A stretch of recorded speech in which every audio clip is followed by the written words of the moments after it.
الله وبركاته. الحمد لله رب العالمين والصلاة والسلام على رسوله الكريم وعلى آله وصحبه أجمعين ومن تبعهم بإحسان إلى يوم الدين. أما بعد فأعوذ بالله من الشيطان الرجيم. بسم الله الرحمن الرحيم. إن الله لا يغفر أن يشرك به ويغفر ما دون ذلك لمن يشاء ومن يشرك بالله فقد ضل ضلالا بعيدا. رب اشرح لي صدري ويسر لي أمري واحلل عقدة من لساني يفقهوا قولي. رب يسر ولا تعسر وتمم بالخير. اللهم رب زدني علما. اللهم أرنا الحق حقا وارزقنا اتباعه وأرنا الباطل باطلا وارزقنا اجتنابه. اللهم آمین. محترم حاضرین اور معزز خواتین، دینی ملی اسلامی بھائیوں، اللہ رب العالمین کا فضل و کرم اور اس کا احسان ہے کہ ہم لوگ ہر اتوار علوم میں سے سب سے اہم علم توحید کا علم جاننے کے لیے، سمجھنے کے لیے، عقیدے کو جاننے اور سمجھنے کے لیے، عقیدے کا علم حاصل کرنے کے لیے یہاں پر جمع ہو رہے ہیں. اللہ تبارک و تعالیٰ سے دعا ہے رب کریم ہم تمام لوگوں کو اس طرح سے جمع ہونا قبول فرمائے اور اس میں استمرار کی توفیق عطا فرمائے. اس کو ذخیرہ آخرت ہمارے لیے بنائے اور دنیا میں ہماری ہدایت کا ذریعہ بھی بنائے اور ہمیں لوگوں کی ہدایت کا سبب بنا دے. آمین یا رب العالمین. پچھلے درس میں جو فرقے ضالہ ہیں، گمراہ فرقے، ان کے تعلق سے کچھ باتیں ہوئی تھیں اور یہ بتایا گیا تھا کہ یہ علم کیوں ضروری ہے، اور ساتھ ہی ساتھ یہ بھی بتایا گیا تھا کہ 10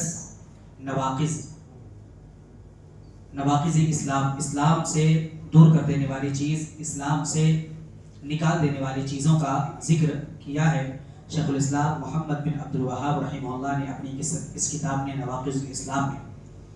اور اس کے بعد سوال و جواب جو اس کتاب کے شارح فضیلت الشیخ صالح الفوزان حفظہ اللہ نے ایک مجلس میں جوابات دیے تھے، وہ جوابات آپ کے سامنے پیش کیے گئے.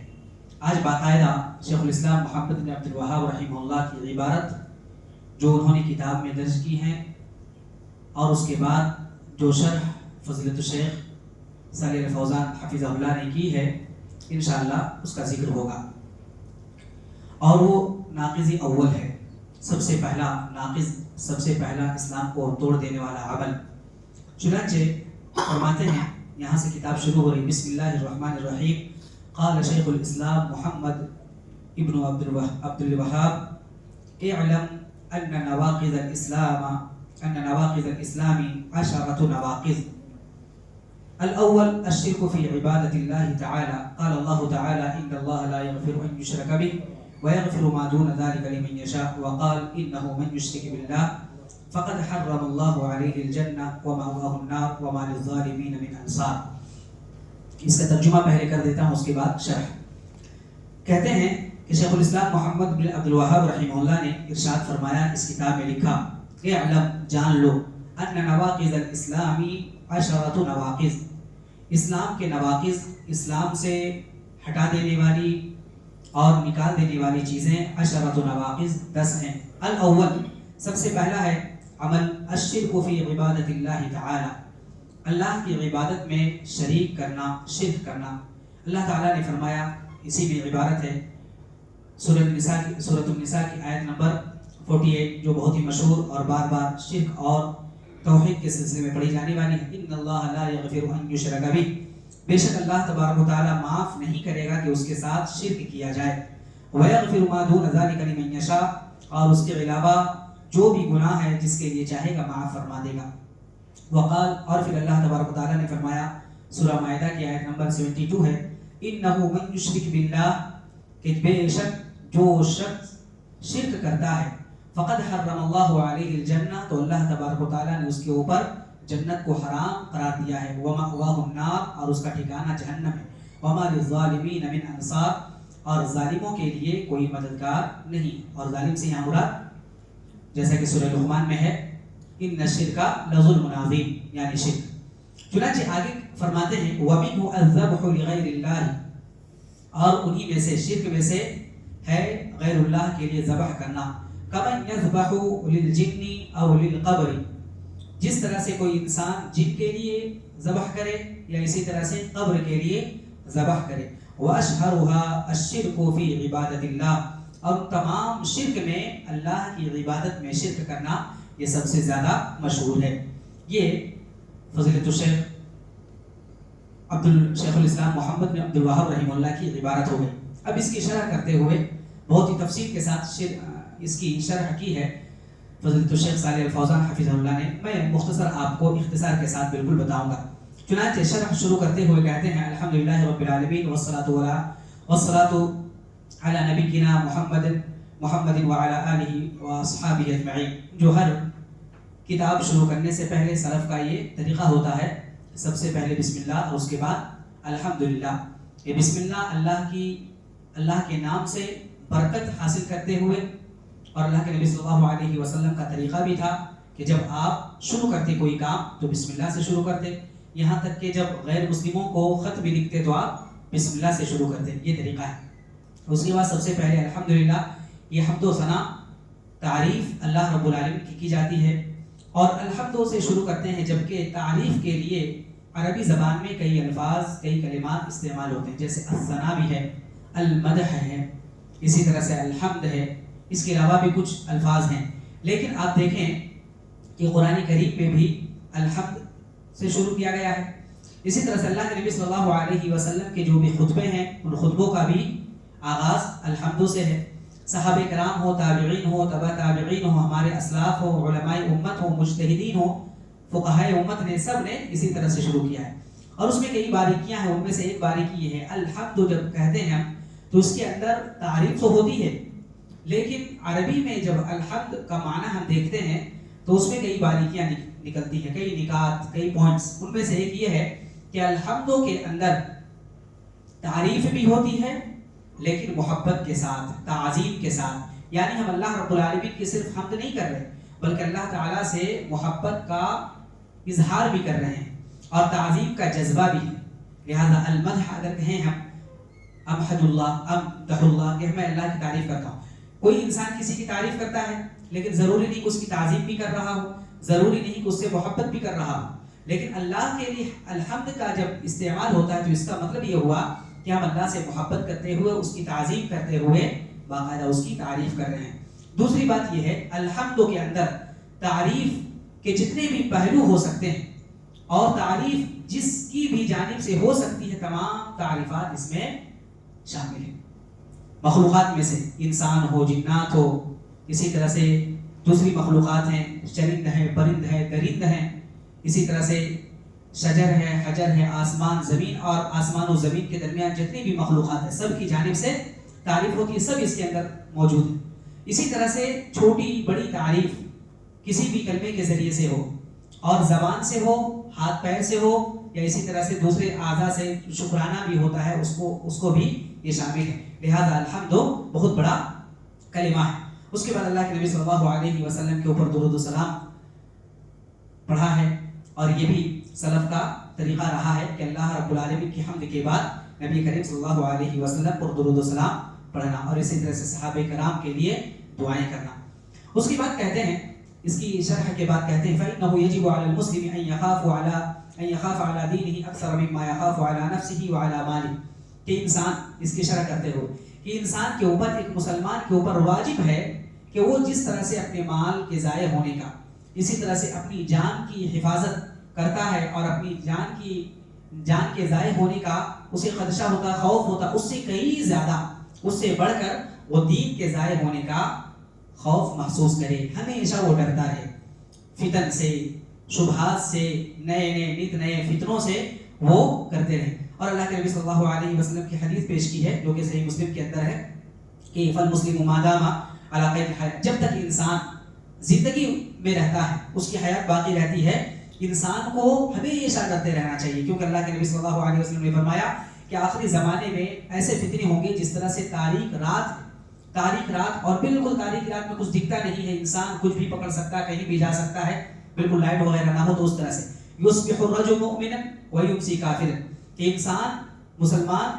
ہو کر صبح کرے گا لیکن شام ہوتے ہوتے وہ کافر ہو جائے گا. ویمسی مؤمنا ویصبح کافرا، اور شام کے وقت وہ ایمان لائے گا اور رات میں کافر ہو جائے گا. اس طرح سے فتنے ہوں گے.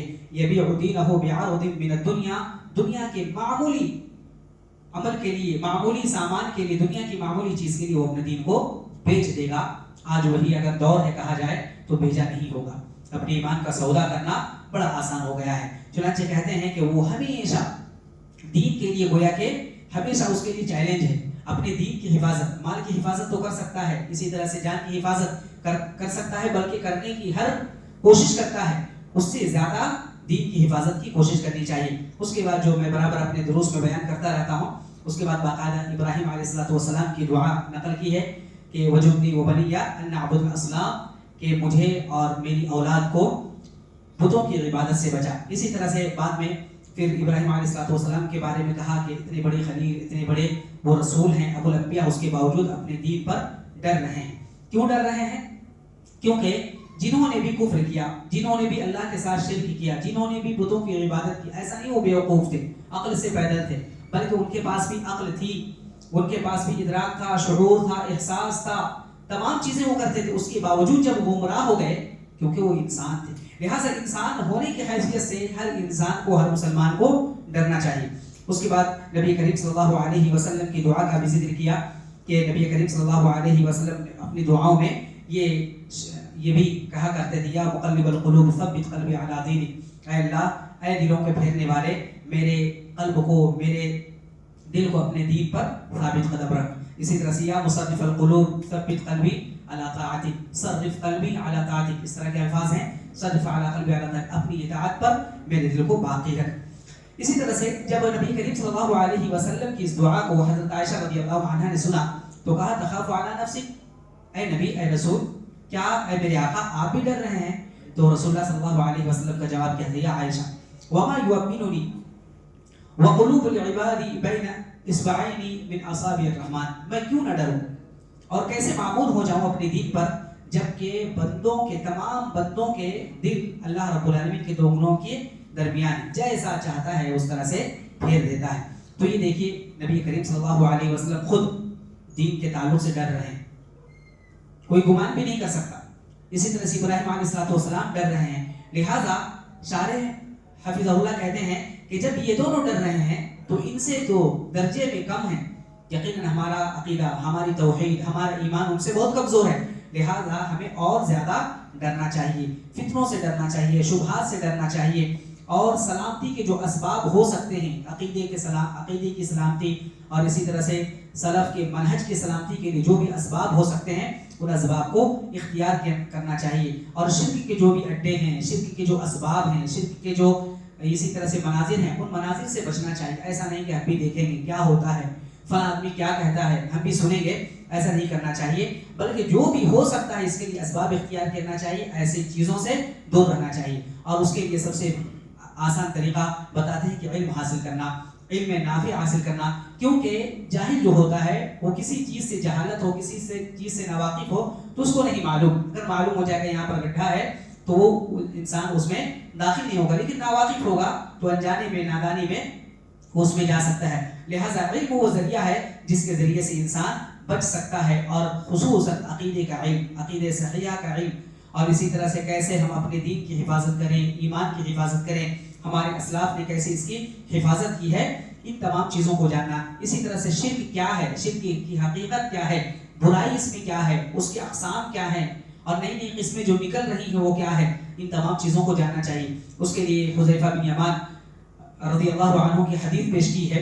کہا کہ نبی کریم صلی اللہ علیہ وسلم سے حذیفہ بن یمان کیا کرتے تھے, فرماتے ہیں کان الناس یسألون رسول اللہ صلی اللہ علیہ وسلم عن الخیر. حذیفہ بن یمان رضی اللہ عنہ بہت مشہور صحابی ہیں. کہتے ہیں کہ لوگ اللہ کے نبی صلی اللہ علیہ وسلم سے اچھائی, بھلائی اور خیر کے بارے میں سوال کرتے تھے. وَكُنْتُ أَسْأَلُهُ عَنِ الشَّرِّ, اور میں برائی کے بارے میں سوال کرتا تھا. کیوں؟ خود ہی کہتے ہیں مَخَافَةَ أَن يُدْرِكَنِي, مجھے ڈر ہوتا کہ کہیں مجھے شر آ نہ لے. لہٰذا اگر ثواب کم ہو, اگر اجر کے کام کم ہو, اگر اعمال صالحہ کم ہو, لیکن اگر برائی اور شرک میں ملوث ہو گیا تو پھر یہ سارے اعمال برباد ہو جائیں گے. اور کہتے ہیں کہ آج یہ فتنے کا دور جو ہے بہت بڑے فتنے ہیں, ہر طرف فتنے ہیں, ہر طرف گمراہی ہے, ہر طرف گمراہ کرنے والے لوگ ہیں, ہر طرف ایسے لوگ ہیں جو گمراہی کی طرف, جہنم کی طرف بلا رہے ہیں, غلط عقیدے کی طرف بلا رہے ہیں. یہاں تک کہ انسان کو غلط اور صحیح کے درمیان تمیز کرنا انسان کے لیے مشکل ہو گیا ہے، حق اور باطل کو پہچاننا مشکل ہو گیا ہے۔ ایسے وقت میں ضروری ہے کہ توحید کا علم، عقیدے کا علم جاننا، عقیدے کے علم کے ساتھ جڑے رہنا، علماء سلف سے جڑے رہنا، اچھے علماء ربانیین کے سامنے زانو تلمس طے کرنا۔ لہذا ہم ایسا کرتے ہیں، صالح الفوزان حفظ اللہ کہتے ہیں، ہم ایسا کرتے ہیں تو لوگ کیا کہتے ہیں؟ بہت سارے لوگوں کو آپ پائیں گے، میں ترجمہ کر رہا ہوں، وجد من یقول، بہت سارے لوگوں کو آپ پائیں گے یا ایسے لوگ پائے جاتے ہیں، لماذا تتعلمون التوحید وتحذرون من الشرک، اب شرک کے بارے میں، شرک سے لوگوں کو کیوں ڈرا رہے ہیں؟ اسی طرح سے توحید کیوں کرتے رہتے ہیں؟ وانتم اولاد عقیدہ، جبکہ آپ صحیح عقیدے پر آپ کی پیدائش ہوئی ہے، واصحاب فطرہ، آپ تو اصحاب فطرت ہے، آپ تو توحید والے علاقے میں رہتے ہیں، لہذا آس پاس سب کتاب و سنت والے، آپ کا گھرانہ، آپ کے خاندان والے، آپ کے رشتہ دار سب توحید والے ہیں، لہذا توحید زیادہ پڑھانے کی ضرورت نہیں اور شرک کی اقسام کو زیادہ جاننے کی ضرورت نہیں، لہذا ان تمام چیزوں میں پڑھ کر اپنے وقت کو ضائع نہ کریں، یہ کہتے ہیں۔ لیکن صالح الفوزان حفظ اللہ کہتے ہیں یہ جہالت ہے، گمراہ خود ہونا گمراہ کرنا ہے، ایسی چیزوں سے لوگوں کو دھوکے میں نہیں پڑنا چاہیے، شیطان ان کو دھوکے میں رکھے ہوئے ہے کہ آپ بالکل مطمئن رہیے اپنے عقیدے کے تعلق سے، منہج کے تعلق سے آپ کو کچھ نہیں ہوگا۔ لہٰذا جب توحید کی بات ہوتی ہے، صالح الفوزان رحمہ اللہ حفظہ اللہ کہتے ہیں کہ ایسے لوگ کہتے ہیں کہ توحید اور شرک کے بارے میں آپ لوگ صرف اس لیے پڑھتے ہیں لوگوں کو کافر بنا دیں، لوگوں کو مشرک بنا دیں، لوگوں کو شرک میں ڈھکیل دیں اور بتائیں آپ کافر ہیں، آپ کافر ہیں، آپ کافر ہیں۔ کہتے ہیں ہمارا وہ کام نہیں ہے، توحید صرف ہم سب سے پہلے اپنی حفاظت کے لیے ہم پڑھتے ہیں، شرک کو ہم حفاظت کے لیے پڑھتے ہیں، اپنی حفاظت، اپنے دین کی، ایمان کی، عقیدے کی حفاظت کے لیے پڑھتے ہیں، ساتھ ہی ساتھ معاشرے میں جو فتن ہیں، جو فتنے ہیں، ان تمام فتنوں سے معاشرے کو اور معاشرے کے لوگوں کو ہم بچانے کے لیے پڑھتے ہیں۔ ہم کسی کی تکفیر نہیں کرتے، لیکن ہاں شریعت میں جن کو کافر کہا گیا ہے، جن اعمال کو کفریہ عمل کہا گیا ہے، جن اعمال کو شرکی عمل کہا گیا ہے، وہ اعمال ہم بتاتے ہیں کہ یہ شرک ہے، یہ کفر ہے اور اس کا حکم اللہ اور اس کے رسول نے ہمیں دیا ہے۔ لہٰذا ہم شرک کو بتا کر شرک سے بچنے کی ہم تلقین کرتے ہیں، لوگوں کو گویا کہ گمراہی سے بچاتے ہیں، لوگوں کو جہنم سے ہم بچانے کی کوشش کرتے ہیں۔ لہٰذا اگر اس پر ہمیں کوئی طعن و تشنیع کرے، ہمیں کوئی برا بھلا کہے تو ہمیں کوئی فرق نہیں پڑتا، ہم یہ کام کرتے رہیں گے۔ اور اللہ کے نبی صلی اللہ علیہ وسلم کو بھی کہا گیا تھا کہ یہ بھائی بھائی کے درمیان دشمنی کرا دیتے ہیں، اسی طرح سے خاندان کو بکھر دیتے ہیں، ان تمام چیزوں کو کہا گیا تھا، لہٰذا ہم اس کی دعوت دیتے رہیں گے۔ پھر کہتے ہیں وَنَوَاقِضُ الْإِسْلَامِ هِيَ مُفْسِدَاتُهُ وَمُبْطِلَاتُهُ، نواقض اسلام کیا ہے؟ یعنی اسلام کو ختم کر دینے والا، اسلام کو برباد کر دینے والا عمل۔ لہٰذا جو شخص اسلام قبول کرے اور گواہی دے اللہ تعالیٰ کے علاوہ کوئی معبود برحق نہیں، نبی کریم صلی اللہ علیہ وسلم کے ساتھ وہ رسالت میں کسی کو شریک نہ کرے، تو اس کا اسلام باقی ہے۔ لیکن ہاں اس اسلام کو نقصان پہنچانے والی چیزیں بھی ہیں، ایسی چیزیں بھی ہیں جو وہ جانتا ہے، ایسی چیزیں بھی ہیں جو نہیں جانتا ہے، جس کی وجہ سے وہ مرتد ہو جاتا ہے، کبھی مشرک ہو جاتا ہے، کافر ہو جاتا ہے۔ پھر کہتے ہیں کہ نواقض الاسلام بہت زیادہ ہے، یہاں تک کہ بعض علماء نے اسے 400 تک بتایا ہے، 400 تک، لیکن ان میں سے اہم وہی ہیں جو اس کتاب میں نواقض الاسلام میں شیخ الاسلام محمد بن عبد الوہاب رحمہ اللہ کی کتاب میں بیان کیا گیا ہے، یعنی 10 ہیں، انہی کی پھر شق نکلتی ہے، انہی کی فروعات نکلتی ہیں، انہی کی اقسام نکلتی ہیں۔ کہتے ہیں ان میں اگر ان کو سمجھ جائے تو انشاءاللہ بہت ساری چیزوں سے انسان بچ جائے گا۔ ان میں سے پہلا کیا ہے؟ پہلے یہی ہے اور سب سے بڑا شرک، اخطر النواقض واشدھا، سب سے شدید، سب سے سخت اور سب سے زیادہ خطرناک، الشرک فی عبادت اللہ، اللہ کے معاملے میں، اللہ کی عبادت میں شرک کرنا۔ پھر اس کے بعد عبادت اور شرک کی تعریف کرتے ہیں۔ عبادت کیا ہے؟ تعبد سے نکلا ہوا ہے۔ تعبد کیا ہے؟ بعض علماء نے الگ الگ تعریف کی ہے، ان میں سے وہ تعریف کہتے ہیں وہ تعریف سب سے بہترین اور جامع ہے جس کی جو امام علامہ ابن تیمیہ رحمہ اللہ نے کیا ہے۔ کیا ہے؟ اسم جامع لکل ما فی لکل ما یحبہ اللہ ویرضاہ من الاعمال والاقوال الظاہرۃ والباطنہ۔ بہت ہی آسان ہے کہ ایسا اسم ہے، عبادت ایسا اسم ہے یا ایسا عمل ہے جس کو اللہ تعالیٰ پسند کرتا ہے، جسے اللہ تعالیٰ پسند کرتا ہے، جس کو محبوب مانتا ہے، خواہ وہ عمل ہو یا قول ہو، ظاہر ہو یا باطن ہو، اس میں تمام چیزیں آ جاتی ہیں۔ ایسا عمل یا ایسا قول یا ایسی بات جس کو اللہ تعالیٰ پسند کرتا ہے اور اللہ تعالیٰ جس کو محبوب رکھتا ہے۔ اس کے بعد اس میں تمام چیزیں شامل ہوتی ہیں جس کا ذکر بعد میں بھی آئے گا، کہتے ہیں حفظہ اللہ۔ اس کے بعد کہتے ہیں، اس کے بعد اس کی پوری شرح کی ہے کہ مثال کے طور پر اس تعریف میں کیا کیا زیادہ خصوصیت پائی جاتی ہے، اور دوسری تعریف کو ہم نے کیوں نہیں بیان کیا، وہ طلباء کے لیے ہیں وہ جو باقاعدہ باریکی علم حاصل کرتے ہیں۔ اس کی بعد شرک کی تعریف کرتے ہوئے کہتے ہیں بہت ہی آسان الفاظ میں، صرف شیء من انواع العبادت لغیر اللہ عز وجل، اللہ رب العالمین کے لیے جو عبادتیں ہیں اور عبادت کی قسموں میں سے کوئی بھی قسم غیر اللہ کے لیے کرنا، یہ شرک ہے، یہ شرک ہے۔ اس کے بعد کہتے ہیں کہ انواع عبادت، ہم نے کہا عبادت کی کوئی بھی قسم، ہم کیسے سمجھیں گے کہ یہ عبادت ہے؟ تو کہتے ہیں عبادت کی کوئی بھی قسم جب اللہ کے علاوہ کے لیے کیا جائے تو وہ شرک ہے۔